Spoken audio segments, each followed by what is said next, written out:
بسم الله الرحمن الرحيم. بداية عهد جديد في نادي الزمالك، يا رب يبقى كله شغال باحترافية.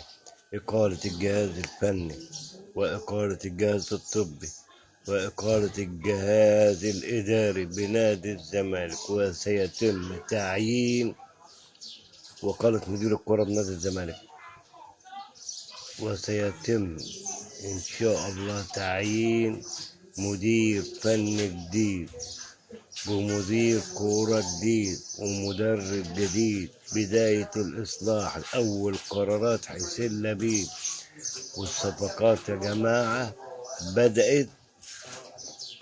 نادي الزمالك فعلا يقعد مع لعيبة، كلام جد كلام أكيد، بدأ يقعد مع لعيبة، ولعيبة من العيار الثقيل.